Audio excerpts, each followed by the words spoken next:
For 7 episodes, Apple's Never Fall introduced viewers to the Delaney family and their many quirks, dramas, and resentments while posing the question, where is matriarch Joy Delaney, and is she alive or dead?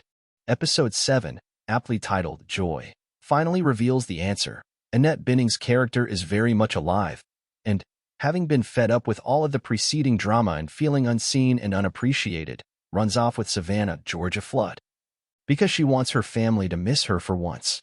Turns out, Savannah has a hideaway cabin in the Georgia mountains and the two go to stay there for a bit, completely off-grid, and Savannah explains her side of the story, revealing that she's tennis star Harry Haddad's long-suffering, forgotten sister. But when Joy learns of the hurricane back home, she insists on leaving. In the car, the two have it out, with Savannah telling Joy she gave half her family reason to leave, and because of this, she wanted to destroy the Delaney family the way the Delaneys destroyed hers. Savannah crashes the car and escapes, but not before telling an unconscious Joy she forgives her, and she hopes Joy can forgive her, too. Eventually, with Savannah still on the run, Joy makes it back to her family and they all reconcile. The finale packs in a lot of reveals for the Delaney family, leaves a few questions for viewers to ponder, and is all a bit different from the Liane Moriarty novel of the same name upon which the show is based. Ahead, EW speaks with showrunner Melanie Marnick to answer our burning questions about all of it.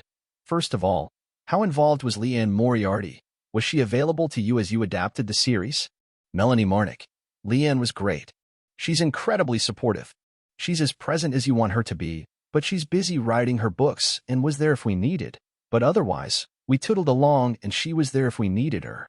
In the finale, we get this great monologue from Joy that feels like it sort of explains why she left. What can you tell me about crafting that moment specifically? Good question. That came about in a drastic rewrite right at the end. Really? Yeah, we went on strike, and everything went away. Obviously, I went away with the writer's strike, then the actors shut down, and the minute the writer's strike was over, I was able to look again at that finale. I rewrote a lot of it. I would say 60% of it, and it was something I knew I needed to land, the moment in which Joy explains where her life went wrong for her, where as a wife and a mother, you sort of look at that tally sheet of everything you've done and say, oh my God, who is paying attention? Who sees me? Am I invisible? What did I sacrifice for? And she had felt she was a woman who had reached a breaking point. She felt invisible.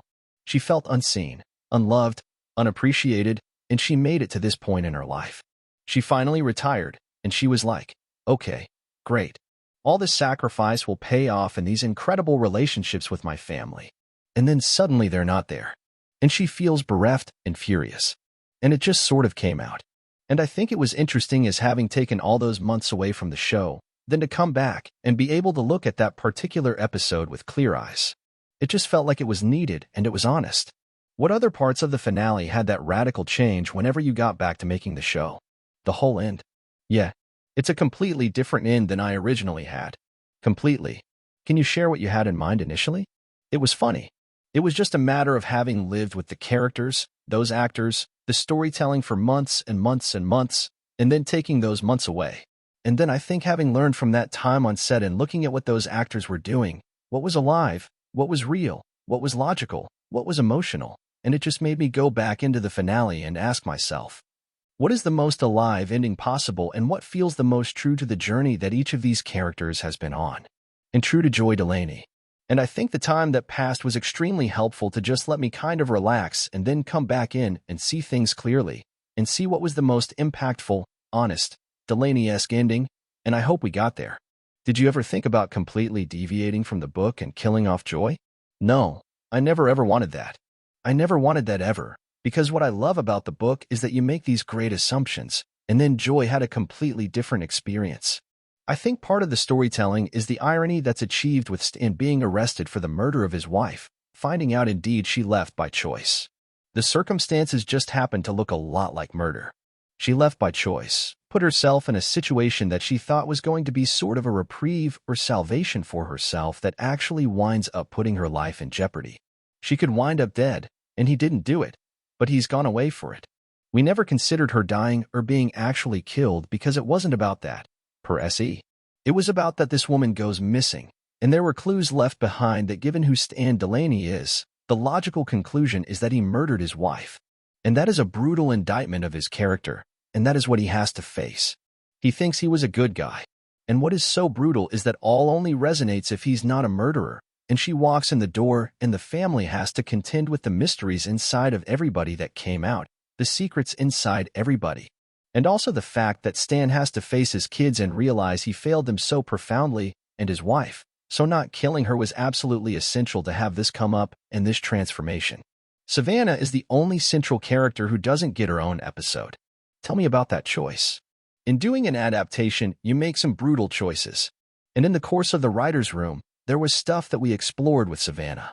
There was stuff we explored about every character that didn't make it, and it was either cut in draft form or was cut in editing that was shot. The whole journey of making a show was so humbling because you learn every step of the way. There were these great moments. We had things that I just loved, things we shot, that when we tried to cut them together, derailed that forward momentum of the show. As much as I loved them, as much as they were beautifully acted, everything had to serve the energy of the show. And going into Savannah stuff, we get it through Harry, we get it through solving the mystery of Joy, and solving the mystery of Savannah. We hear about what makes Savannah Savannah, but time out of our narrative, or going a bit sideways to include that, didn't feel right. It felt like the essential motor was the Delaney's. And that Savannah information, when it came out, had to be a part of that story. What do you think happens to Savannah? Will the Delaneys see her again? Does the law catch up with her? Oh, she's a nimble one. I think she's going to land on her feet. I think she's going to lay low for a little bit. I do think this experience with the Delaneys was transformative. And when Joy said to her toward the end, "You deserve to be loved," I think there was something healing in that for her. And I think those words will go with her and maybe soften her a little bit. But I do think a leopard can't change her spots. I think there's something about her that is going to always be troubling. What about the Delaneys? Where do they go from here? I mean, that's a really good question.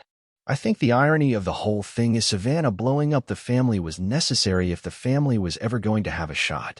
And I feel like now, after the end, they have to learn actually for the first time ever how to be a functioning family in which love isn't a point of competition, and that family is a safe place.